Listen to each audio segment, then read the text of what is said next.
Right, let's get into paper talk then. Welcome along. Always plenty to get stuck into on a Monday morning. And joining us this morning, pleased to say we've got Jamie Jackson from The Guardian and someone who, like me, won't be in the best mood this morning. Manchester United fan and sports broadcaster Flex, but he's still, I think that's a smile. I think that is a smile, Flex. I was going to say, you speak for yourself. I'm all right. I'm all right. OK, look, to make it easier on you, Flex, we're going to start with Arsenal. Look, they are dominating the back pages today. First up, we've selected this headline from The Star, which is, "Now you're gonna believe us." It's good. This is as Mikel Arteta has admitted that his side are back into the title race. So, after that impressive win then over Chelsea yesterday, Flex, are the Gunners serious title contenders? Absolutely. On a personal note, I've had them as serious title contenders for a while. I think they've had to deal with a lot of criticism labelled towards them of what happens when they play difficult teams, what happens when Europa League kicks in and they have a game on Thursday, Sunday, what happens if maybe a couple of players get injured. And up to this point, they've dealt with pretty much every question that they could be asked by this stage of the season. And it's about getting to the World Cup for them and being in and around it, and if not top. I mean, on this show a few weeks ago, I think one of the questions posed to me was, will Arsenal still be top by the time of the World Cup? And I predicted yes. They're well on course for that. They're building confidence, and for Mikel Arteta to actually say it now as well, I think is a big statement for that Arsenal side, and they deserve the plaudits for that. They're beating teams. They're top of the league. What more do you want from them? What more do you want from Arsenal? If you're looking to criticise them, so yeah, they've got to fight out with City, which is a completely different beast, but absolutely they're title challengers, of course they are. Jamie, we've got to talk about Pierre-Emerick Aubameyang, haven't we? Now, we showed the touch map earlier on the show. He only touched the ball 8 times. He was then substituted. We'll come on to the tweet in a minute. But would that have made the victory even sweeter for Arteta, do you think, given how he left Arsenal?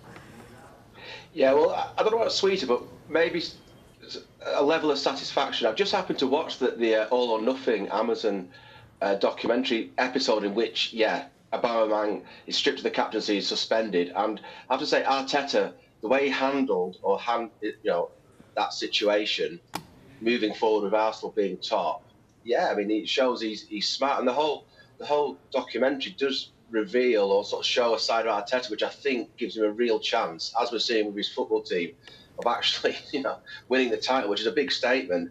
So I think it was satisfying. I mean, it was a big call at the time. Oba, as he continued to call him through the documentary, was causing problems, and so he took this decision. You can see how much it sort of exercised people like Edu, the sort of head of sport at Arsenal, but they backed him, and now we're sort of seeing the fruits of it, really.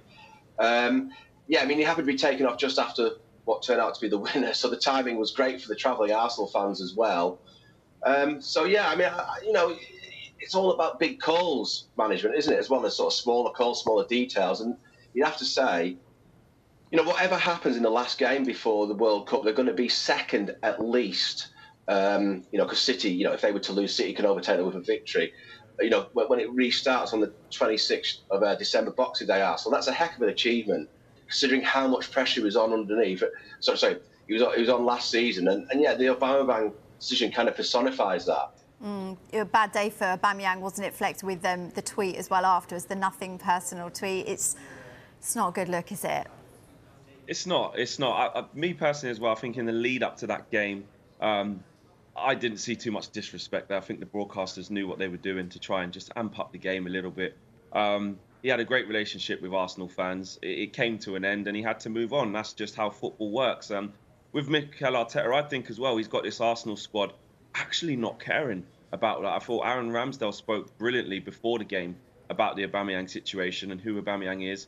He's just another opponent. He plays for Chelsea, and after the game, I'll check on him and say hello and see if he's all right. But we've got our job to do, and they did it. That game should have been out of sight, really. I think the scoreline suggests that game was actually close when Chelsea were light years behind Arsenal, and that game should have been more. So big respect to Arsenal and big respect to, like what Jamie's saying there, with what Mikel Arteta has actually built there and making those big calls and clearly proving they were the right decisions. Now Arsenal just need to go on and actually achieve something this season and make sure they don't fall short. OK, now you're both warmed up, we're going to move on to Manchester United's 3-1 defeat to Aston Villa. Right, the headline in the Daily Mail, pure stupidity. This is Erik ten Hag slamming his team for an unacceptable performance. Jamie, pretty strong words from ten Hag. Do you think it's a fair assessment of their performance? I think so, yeah. I mean, I think this is basically his style, Ten Hag, to, you know, if they lose in a certain manner, Manchester United, he doesn't mind, well, he doesn't want to lose, but he doesn't mind losing if they've carried out his instructions. But as you say, I think he said they forgot, the rules, as he called them. So, you know, he said there was too many crosses. I think that was the stupid remark into Ronaldo, as in not waiting for the right moment.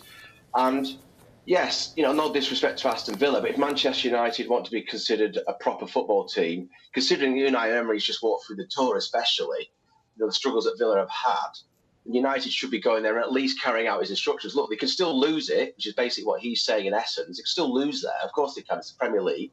Villa have some very good players, but there's a way of losing. And as I say, it's a bit of a mantra of his when they've lost this season. Each time it's been in the wrong way, if I can put it that way. Brentford, you know, Manchester City, and now this one. So yeah, I think he is well within his rights, Ten Hag, and also just to add on to this, each time he's done this, there has been a response. So there has to be one, you know, in the cup game in the week, and then the sort of game at the weekend in the league. And Flex, what did you make of the performance, and also with Ronaldo starting, and also the decision to captain him? Yeah, first of all, on the performance, I think it's a humbler in terms of, with this Manchester United squad, a performance like that is sometimes only one game away, and I think we need to remember that. So in the course of our development, in the course of our progression under Erik ten Hag, we need to remember that, you know, the quality and depth isn't quite there. If you take out Bruno Fernandes, if you take out Rafael Varane, and you take out Antony out of that team, all of a sudden it looks a completely different team. That's no excuse, by the way. That's just the way I saw it in terms of the drop-off of quality. And then you get the lack of application, the lack of attitude, and the lack of what Jamie's saying there, and what Erik ten Hag alluded to, the lack of carrying out instructions, because they can revert back to type.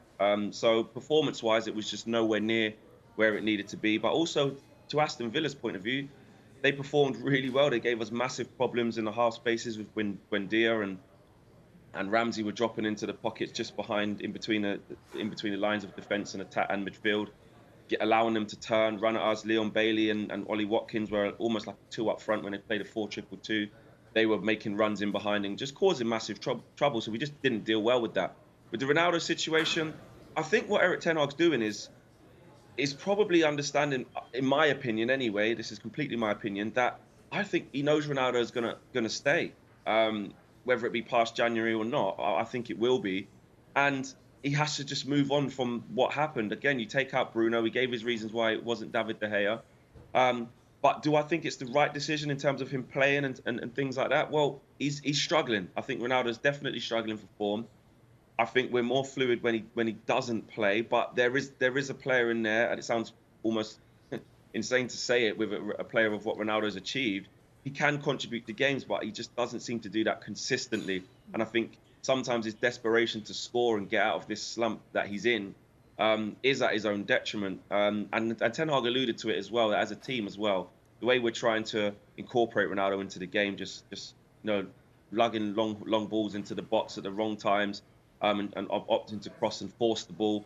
It was meat and drink for Tyrone Mings and Ponce. So Ronaldo's being nullified at the moment. And with Martial coming back into it now, hopefully maybe he can play a little bit more. But I see what Ten Hag's trying to do, but I think he just sees it as, I just need to get through this season with the forward line that I've got before we can address it properly, because I think Ronaldo will probably leave at the end of the season.